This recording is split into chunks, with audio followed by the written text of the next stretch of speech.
আমার যদি ভুল না হয়ে থাকে এ পর্যন্ত বিশ্বে সর্বোচ্চ সময় পর্যন্ত বেঁচে ছিলেন আমেরিকার একজন নারী। তিনি প্রায় 30 বছর তাকে ভেন্টিলেটরে রাখা হয়েছিল। এবং আমি ডাটাটা এক্স্যাক্টলি দিতে পারছি না, তথ্য হয়তো দিতে পারলে আমার আরও ভালো লাগতো। তো ওনার যেটা হয়েছিল যে লাইফ সাপোর্টে উনি ছিলেন, একটা পর্যায়ে তার সন্তানেরা ওয়ারিশ যারা আছেন তারা আসলে আদালতে মামলা করেন, আদালতে মামলা রায় হয় এবং তাকে লাইফ সাপোর্ট উইথড্র করবার জন্য রায় দেওয়া হয় এবং পরবর্তীতে লাইফ সাপোর্ট উইথড্র করার পর তিনি মৃত্যুবরণ করেন। এতে গেল দেশের বাহিরের কথা, যেটা আমার একদম চাক্ষুষ সাক্ষী। আমি একজন নারীর চিকিৎসক, তার একটা পার্ট আমি দেখভাল করি। আমি সঙ্গত কারণে বিস্তারিত বলছি না। আজকে প্রায় 3 বছর ধরে তিনি লাইফ সাপোর্টে আছেন। তার বাসাটিকেই আইসিইউতে কনভার্ট করা হয়েছে। তার বিশেষ কিছু প্রবলেম হলে আমি দেখভাল করি।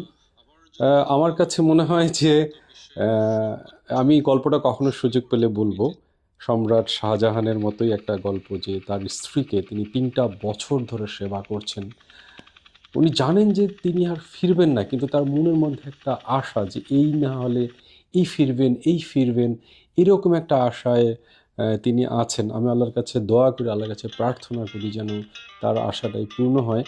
কিন্তু আমরা চিকিৎসকরা আমরা জানি, আমরা বুঝে গেছি যে এখান থেকে হয়তো তিনি ফিরবেন না। কিন্তু ওই যে কথা আছে যে যতক্ষণ শ্বাস ততক্ষণ শ্বাস যতক্ষণ থাকবে আশা ততক্ষণ রাখতে হয়।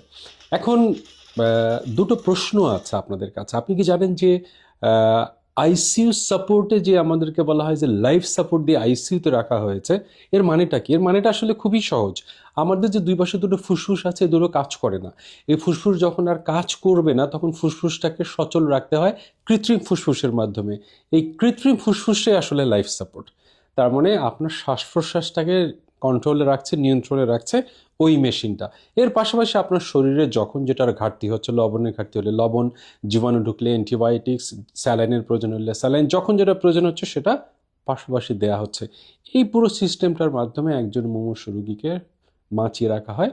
একটা সময় তার যখন ফুসফুসটা আবারও সচল হয়ে ওঠে তখন আস্তে আস্তে মেশিনটাকে সরিয়ে তাকে স্বাভাবিক জীবনে ফেরত আনা হয়। একজন মানুষের যদি হৃৎপিণ্ড বন্ধ হয়ে যায় তাকে আর আপনি সাপোর্ট দিয়ে কিছু করতে পারবেন না। তার যদি হৃৎপিণ্ড সচল থাকে কেবল তখনই আপনি ফুসফুসের সাপোর্টটা দিতে পারবেন। তার মানে যতক্ষণ পর্যন্ত হৃদস্পন্দন আছে ততক্ষণ পর্যন্তই একজন মানুষ জীবিত।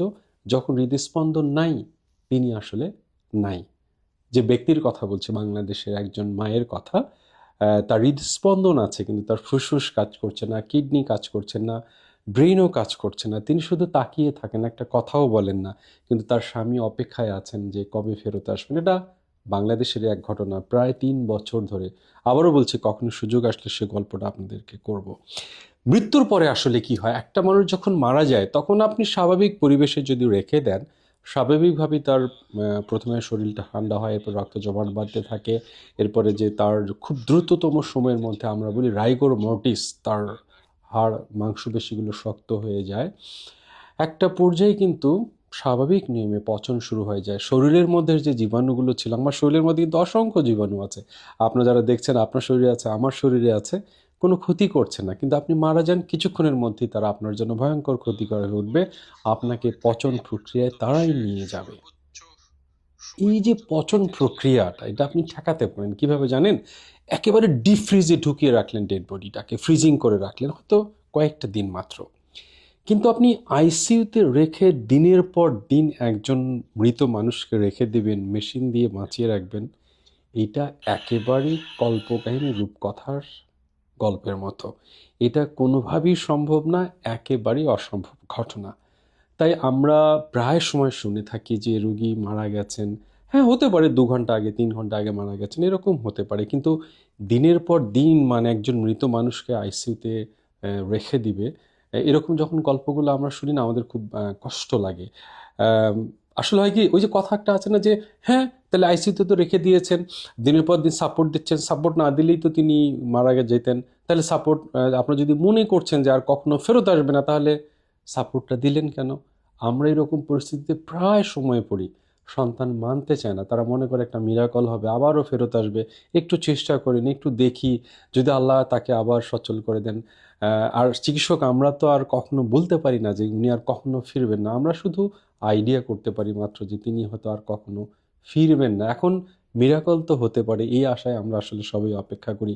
তারপরে সবাই একটা সময় মেনে নেই যে না, তিনি আর আসবেন না। এর মাঝখানে কিন্তু কিছু ঘটনা ঘটে। ঘটনাগুলো হচ্ছে যে এরকম যে তার শরীরে আপনি যতই সাপোর্ট দেন না কেন জীবাণু ঢুকে যায়, ইনফেকশন হয়। এই ইনফেকশনটার কারণে দেখা যায় যে কিছু কিছু জীবাণু এমনভাবে ঢোকে, কোনো অ্যান্টিবায়োটিক্স কাজ করে না। তখন আপনি একটা পর্যায়ে যতই সাপোর্ট দেন, একটা সময় আপনাকে হার মানতে হয়। তাই আপনি বিশ্বাস করেন আর না করেন সেটা একান্ত আপনার ব্যক্তিগত ব্যাপার। কারো প্রতি আমাদের আনুগত্য নেই। আমরা চিকিৎসক, আমি পার্সোনালি স্বাস্থ্য সচেতনতা নিয়ে কাজ করি। মানুষকে স্বাস্থ্যগত বিভিন্ন দিক থেকে সচেতন করবার চেষ্টা করি। স্বাস্থ্য সম্পর্কিত অপচিকিৎসা, অপতথ্যগুলোকে ভুল প্রমাণিত করে সত্য তথ্য দেবার চেষ্টা করি। আমিও ভুলের ঊর্ধ্বে না, আমিও মানুষ। কিন্তু আমার যে দায়িত্ব সেটা আমি পালন করলাম। তাই এ ধরনের আইসিইউতে রেখে কোনো একজন মানুষকে দিনের পর দিন রেখে দেওয়া হয়েছে, এটা একেবারেই গুজব। আমরা যারা সামান্যতম আল্লাহ পাক আমাদেরকে জ্ঞান দিয়েছেন, আমরা মানুষ, আশরাফুল মাখলুকাত, সৃষ্টির সেরা জীব, সৃষ্টির সেরা জীবেরা এ ধরনের অপতথ্য কখনোই ছড়াতে পারে না। যতই আপনার স্বার্থ থাকুক না কেন, কখনোই এই ধরনের অপতথ্য ছড়ানো উচিত না।